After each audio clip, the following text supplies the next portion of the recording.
What is up, everybody, and welcome to Myth-Busting Mondays here on a Wednesday. That's right, for Cold War Zombies. But this is just for today. I think next week it's probably going to go back to a Monday. But welcome back. The show that you guys have been asking me to bring back for so many months is finally here on the channel, Myth-Busting Mondays. So if you guys have got any myths you would like to see featured on next week's episode for Cold War Zombies, do make sure you leave them inside of the comment section right now. And we'll pick some myths for next week's episode. This episode right here, though, man, it is jam-packed, full of incredible myths and some that will blow your mind. The final myth of this and even the second myth of this episode, ridiculous. So make sure you guys sit back, relax, enjoy this episode of Myth-Busting Mondays. And if you guys are brand new to the channel, do make sure you click that subscribe button right now. Support the channel by maybe leaving a like on this video as well. I don't know. But today's episode is a different format. The one biggest comment that I got on the last series is that you guys want me to react to these things live. So I've recorded myself playing and doing the myths. If you want me to go back to the old format, that's fine. Leave it inside of the comment section. Let me know what you think. But here we go. Without further ado,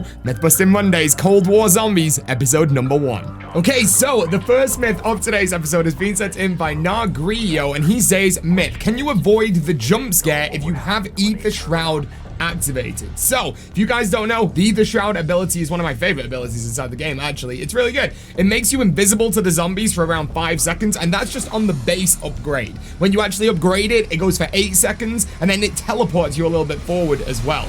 But we can also get a jump scare inside of the map by activating 5 zombies in a certain order, and then when you go into the final zombie that's floating near the pond area, you'll get a jump scare. So let's get up to that point. Let's go and get all those zombies activated, get that guy inside the pond, activate the jump scare. But before we do that, we'll activate our Eat the Shroud and then see if that guy will attach to us or not, because all the other zombies are going to be ignoring us because Eat the Shroud's activated. So let's see if he ignores us as well.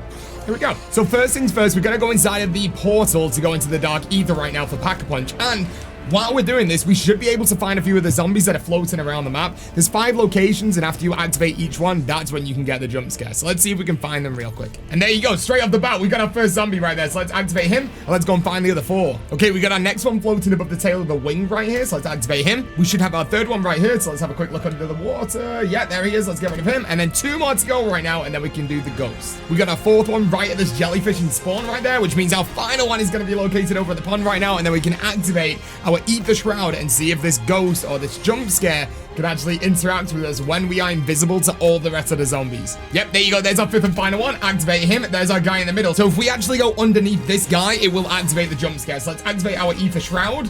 Let's go under him. Oh, there you go. So you still get the jump scare even when you have Eat the Shroud activated and even when all the other zombies cannot get you. That's super, super cool. So yeah, there you go. And also that Easter egg right there, I love. If you want to jump scare your friends, just do that secretly without them knowing and then tell them to go and go underneath that zombie. They'll have no idea and they'll get a jump scare in the game. I absolutely love it. But there you go. Thank you so much to Nagrio for sending that myth in, you legend. And let's go make our way over to the next myth of today's show. So the next myth of today's episode is being sent in by Doug, and Doug says, myth, what happens when you use a chopper gunner during the protection stages of the boss fight? I don't know. I very, very rarely use the chopper gunner, and I've been to the boss fight maybe like 5 times, mainly because I've been doing a lot of stuff in-game instead of going all the way to the boss fight doing side Easter eggs. So we do have enough salvage right now inside of the game to get ourselves a chopper gunner. There we go. And now we can go and make our way into the boss fight because we're at the final step of the entire Easter egg. So we're going to go into our portal. We're going to activate the final ghost to get the picture spawned in. And then as soon as the picture does spawn in, we'll pick it up, get into the boss fight, and see if we can actually activate the chopper gunner in there. So I'll see you guys in literally a second. Okay, here we go. We're teleporting back right now. As soon as we get into this, I'm going to pick up the picture and instantly activate the chopper gunner, because I think if once you get down there, it's not going to work. So we're now in, pick up the picture, activate the chopper gunner. We're in, and we're supposed to be in the boss fight right now. Wait, what? No! I honestly thought that it was going to teleport us right there, and we'd still... I can hear the chopper. The chopper's still flying around, but I'm not... Look, there it is. That's actually the thing for the chopper gunner, right? But I'm not inside of it. That is so weird.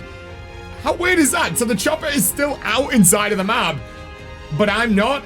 So maybe if we ever tried this again, I would have to activate it as soon as we get into this point. I know the person that left the myth said join the protection stages, but I just know that wouldn't work. Also, very quickly, does this work? No way! We're out of the boss fight inside of D Machina. No way, dude. So that boss fight's gonna activate and we're just down here doing whatever we want? Dude, we're out of the map. It's a little bit questionable. We're fully outside in the normal part of the map right now, and the boss fight's about to begin. So I'm assuming that when it starts, we won't get any zombies and it will just finish, and eventually we'll just be able to exfil over here. I mean, the boss fight's just started and we're not inside of there. I'm a little bit confused. I love it, chat. I love it. Okay, well, oh, we are getting zombies. We are getting zombies. Okay, well, what I'll do is I will just stay here and see if the helicopter comes in. I'll be back in a second. This is a little bit nuts. Oh my God, the boss fight has just finished, and I'm not lying, okay? You gotta believe me. That lasted about 45 seconds. If you are speed running this map and you want to get a really quick time right now, do this. The boss fight's over, and I assume any second now everything's gonna randomly start coming in. There it is!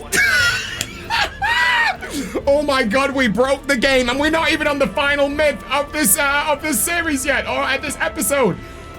We're not even on the final myth. The final myth really does break the game, and you guys are gonna absolutely go nuts for that final myth. But here we go. Our Exile helicopter is coming in right now. We're already here. None of the ice beams have actually spawned in, and we can probably instantly get straight onto our helicopter right now. This is ridiculous. This is actually nuts.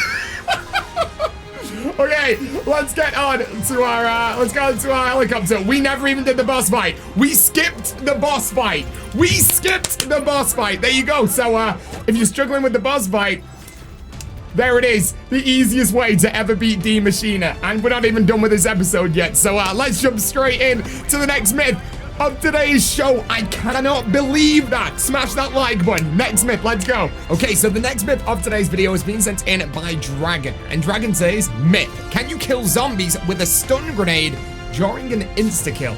Pretty interesting, right? An insta-kill zombies. It should work. So you can get stun grenades from the craftable table for salvage, or you can literally get them off zombies. We're inside of the starting room right now. As soon as we get an insta-kill, I'm gonna go and salvage myself a stun grenade, and let's throw it at a zombie. Let's see if it instantly kills it. I'll be back in 1 second. Okay, we're back. We do have an insta-kill inside of the game right now. So let's go over to our craftable table. Let's actually craft a stun grenade, or let's craft 2 if we can. Yeah, we got 2. Okay, and hit some zombies. We got insta-kill active. Let's throw it at a zombie, and let's see if it instantly kills it. Here we go. No. Wow, okay. That actually didn't do anything. I don't even think it hits it. Did it just go through it? Oh. No. Unless it dies right now? What? No. Weird. Okay, so in any other zombies game that we've ever had, so World at War, BO1, BO2, BO3, BO4, whenever you have an insta-kill activated and you throw a normal grenade at a zombie, just the direct impact alone on that zombie will kill it. But for some reason inside of Cold War, that isn't the case anymore. So they've changed some really weird mechanics inside of this game that I really can't explain why they would do. An insta-kill is supposed to instantly kill a zombie, so honestly I'm a little bit confused, but no, there you go. You can't instantly kill a zombie with a stun grenade even if insta-kill's on. That's so weird, but there you go. Thank you so much to Dragon for sending that one in.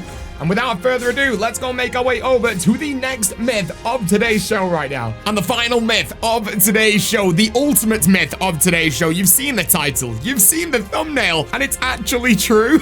You can get unlimited points on Cold War Zombies on round 1. So if you want to get a full perkaholic on round 1, you can. If you want to open the entire map on round 1, you can. If you want to pack a punch on round 1, you can. How do you do this? Well, I'm sorry to say you can't do this solo, but as long as you're in a co-op game, either 2, 3, or 4 players, it's possible. And how do you do it?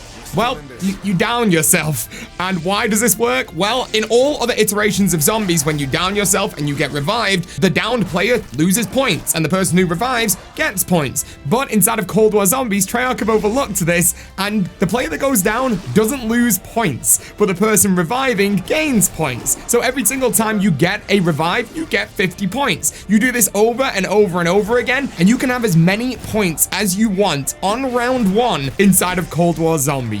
Unlimited points on round 1. So what do I suggest? I suggest you guys get into games right now and do whatever you want to do on round 1 zombies, because this is going to be patched super quickly. So get into your games right now, have unlimited points on round 1, and enjoy yourselves, because this will be patched. And I also want to give a massive shout out to the founders of this, because it's actually nuts. So first things first, the entire No Thumbs crew. We've got Maniac Killer, the absolute legend himself. We've also got UrNextNightmare, who's awesome. We've got I'm the Wallace 4286, another amazing legend. We've got Ricky Jr. 84, and we've also got Richard or Mass, who's actually just recently changed his name to DontTryMii. And I've left a link to all of their channels and social medias inside of the description right now, so you guys can go and say a massive thank you to those guys, because they do incredible things. But there you go, that is unlimited points on round 1, and also the end of Mid-Busting Mondays for Cold War Zombies episode number 1. Let me know what you thought of this episode inside of the comment section right now. Do make sure you leave a like on this video as well, and if you guys are brand new to the channel, click that subscribe button. Become the latest member of the Pizza Club. We live stream almost every single day, videos all the time, so what are you waiting for? It's free content. Treat yourselves. And I'll see you guys soon. Thank you so much for watching, and peace out.